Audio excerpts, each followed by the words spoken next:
Welcome to another episode of the More Than a Game podcast, Olympic edition, where we unpack all the basketball action from the Paris 2024 Olympic Games. Joining me once again to do just that is Boomer star and Adelaide 36er star DJ Vasiljevic. Welcome back, mate. How are you? I'm good, mate. Thanks for having me again. That's all right, mate. It's been fun journeying through the Olympics with you. Been watching the swimming wrap up and everything else. What's been Yeah, the no, it's highlight? been good. Swimming's been good. I think we're just one gold medal Just behind the US. shy. Yeah, Yeah. but I think the two of our best Aussie swimmers in the women go head to head tonight in the 4x2 in the 200 meter. So they're predicted to go first and second. So maybe we do tie the US in the pool. But Yeah. obviously, it's Hopefully. been good. I know the women's water polo are undefeated Yeah. moving forward, and I think the men are in the quarterfinal as well. So kind of a good few days for the Australians. Yeah, absolutely. I was reading an article just this morning about how good our women's athletes are going. They're absolutely killing it with gold medals. Jess Fox, another one in the canoe or kayak, whichever Yeah, one's she's it. won. Kayak. I Yeah, think she's won two. yeah. I don't know if she's competing for a third. Might have I read think that she wrong, but missed out, I think, against yeah. the sister. So Yeah, yeah, so I mean that's good. Like, and she was the first woman in that event to win a gold medal for Australia. It's like that's pretty cool. yeah, 100%. No, they're doing really well. And another group of women athletes that are absolutely killing it now is the Australian Opals, which we'll turn to, and they've bounced back from their first up loss to Nigeria with wins over Canada and then France in the early hours of this morning. Tess Madgen on fire, one of the best games of the tournament, just this last game. So first of all, let's shift to the French, the Canadian game and then the French one. But yeah, how do you see these two games unfolding, DJ? Yeah, I think obviously we looked okay in the Canada game. I said it when they played Nigeria. I would love to see Kayla George a bit Yeah, more. yep. Hang it happened. We saw Kayla. I think she played 20 or so minutes against Canada. She Gave played good minutes. well. Yeah, we also saw is Lauren Jackson didn't play much, but she had a bit of an impact. Yep. And obviously Sammy Wickham, I think she had 19, 10, and 5 that game. So she stepped up big, especially in that first half. We could have won by a bit more. I think we were up 12 with like 30 or so seconds to go. And obviously you play for points in this tournament. So, Yep. that 7 points in the last 30 seconds by Canada didn't really help. But again, now you shift the focus to the French team, the hosts who were 2-0 in the pool, and you come Mm, out, everyone had like a fantastic game, in my opinion. And mm. you hold them to, I think it was 72 points, and you end up winning. So, big games for Tess Madgen, like you said, 18 points. Obviously, Ezzy really well, but I Mm. think just the overall group in general just did a fantastic job. And now we both see the Opals and Boomers play against Serbia in the quarterfinals. So Yeah, and at good times too, so we can all watch. absolutely, 100%, mate. That's been good. I mean, every other event's early in the hours of the morning, as I said, but looking forward to the quarterfinals. So Serbia, just going back to the Opals in terms of their quarterfinal matchup. So a bit of improvement. Obviously, they're not 100% there yet, but much improvement from the first game. What do they need to improve on as they progress to the quarterfinal stages?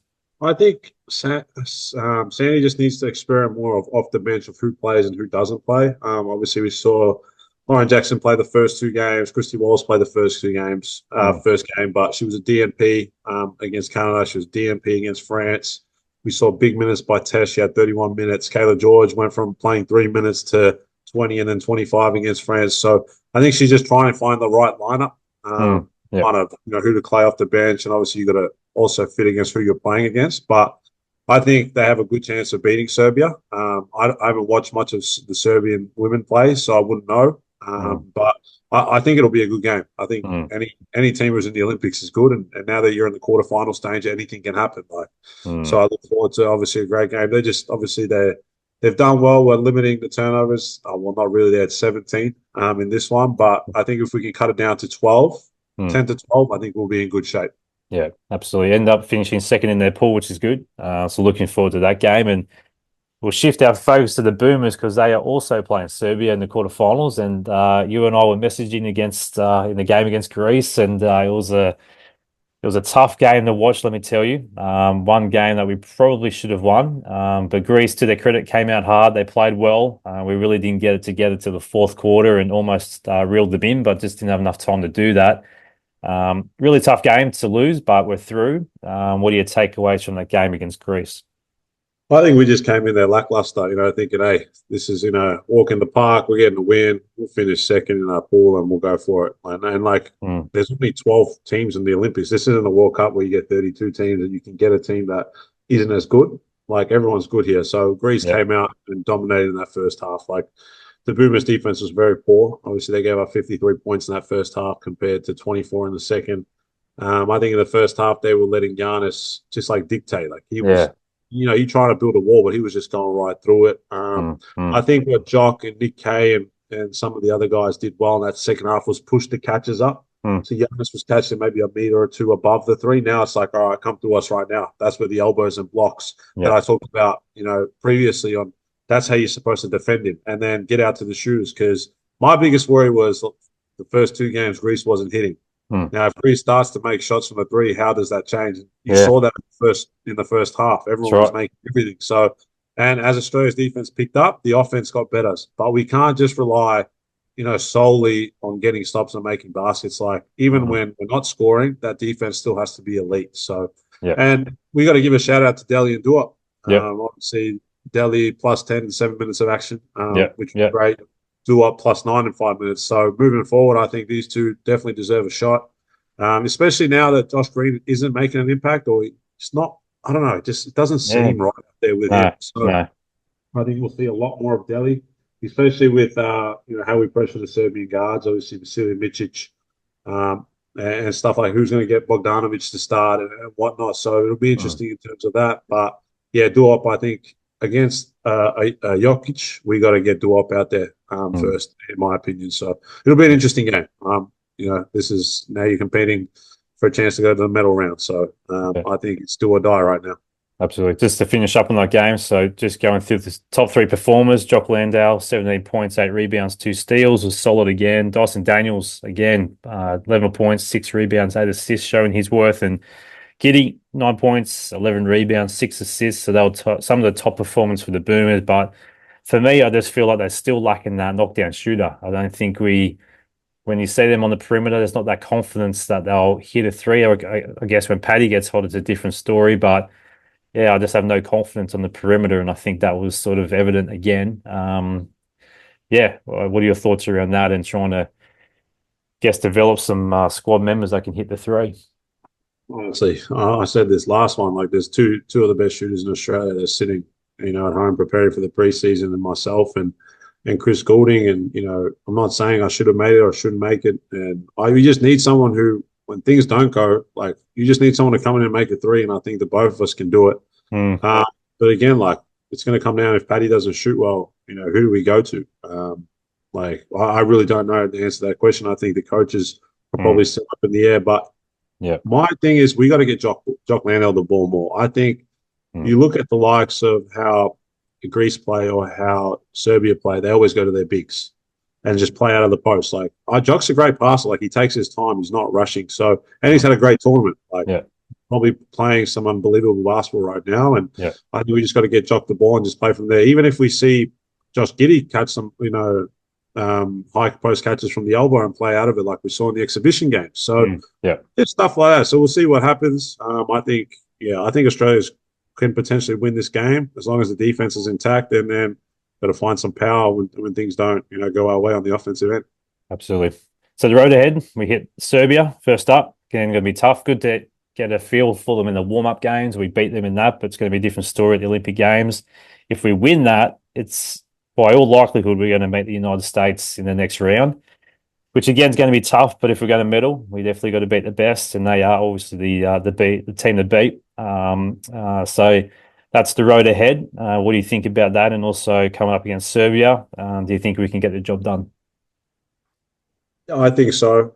There's a crazy stat when Jokic is on the floor that's like a plus 20 something. And then when he doesn't, when he's on the bench, it's like a minus 30 for Mm, Serbia. So I think they need to focus on getting him in on ball, see how he guards, and go from there. Obviously, in the whatever happened in the exhibition game, you can take notes on it, but mm. that was just practice game. Like Yeah, yeah. I don't think Serbia threw out all their cards in that game, in my opinion. So I wouldn't be surprised if there's little tactics here and there. Obviously, Bogdanovic didn't play that game. Yeah. And another crazy thing was they were 3 of 22 from three. So full credit to Australia's defense, but what if they hit another 5, 6 threes? Like Mm, anything can happen. So they just got to consistently lock in. mm, Obviously, they focus on Jokic and Bogdanovic, and then we'll see what happens. But everyone's just got to play a role, and everyone has to make shots when it's required. But defense, like if we get stops and run, they can beat Serbia because we mm, want to play fast. Serbia want to play in the half court. So mm. try and speed them up on the defensive end, get steals, we're out. Simple Yeah. as that. Yeah. Hypothetically, we win this game, which I think the guys will be up for, no doubt. We meet USA play Brazil. I think it is. So hopefully, I'm sure they'll get through. How do you feel we'll match up against Team USA based on their performances at the Olympics so far? Again, still not dominating teams, I wouldn't say, but they've definitely got talent. So how do you think we match up against them based on what you've seen? Yeah, obviously the US has got the most talent there. And I think that talent can be overrun if we play some really good team basketball. Hmm. You saw it against Greece when things didn't go the right way. Like people were trying to go hero ball, and if Mm, you're going to try and do that against a Serbia or a US team moving forward, that's their style of game. They'll defend you one on one easily. But if you can get the ball moving one side to the other, start stretching the defense, it'll open up.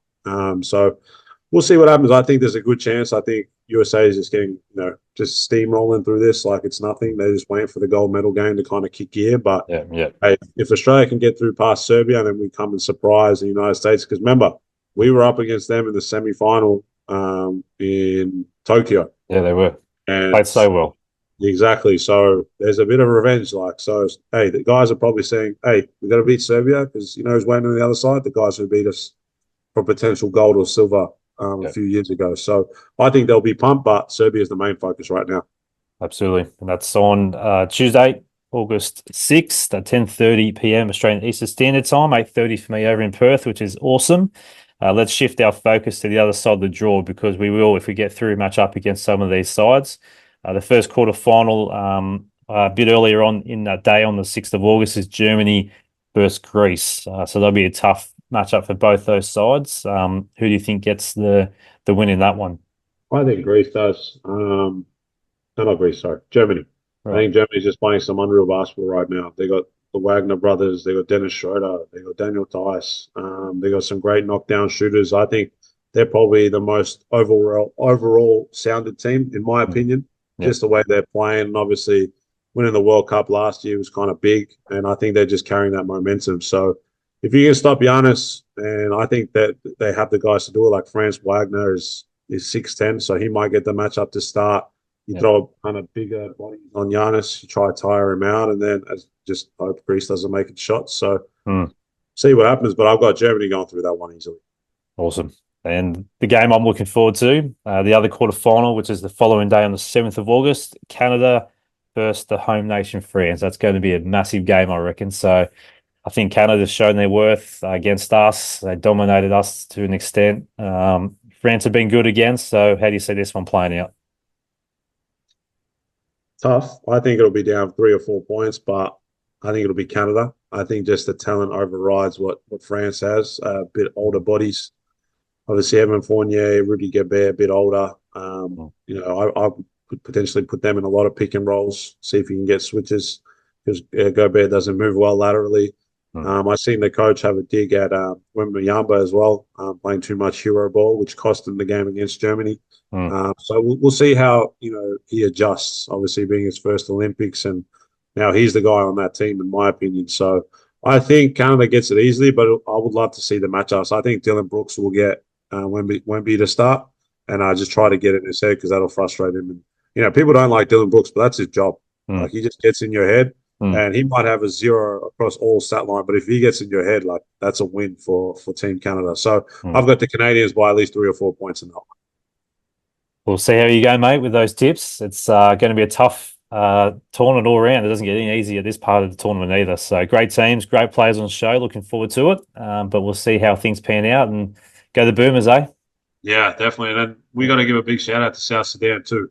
Yes. I think they surprised a lot of people. Obviously, being their first Olympics, you hear the stories of what's his name, the the guys, that's where they come from. Like it's Mm. just, you know, Yeah. And then Luol Deng funding it out of his own pocket for So good. flights, the stuff like just to get to the Olympics is a special thing, and Mm.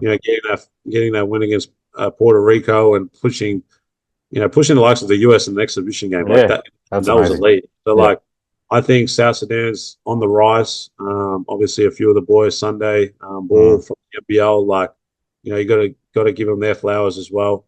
They Yep. always put their hands up to play for their country. So I look forward to having Sunday back on my team. I Yeah. think playing against the best in the world will only prepare them for a big season for us. So Yeah. I can't wait for Sunday to return. But big shout out to South Sudan, and the future for them is very, very bright. 100%, mate. Well said. No, they have been fantastic for sure. So I'm looking forward to it again, mate. And we'll catch up again after these quarterfinals and see how things pan out. But DJ, once again, you're on fire, mate. Thank you for joining us in the More Than the Game podcast. I appreciate it. Thanks, brother.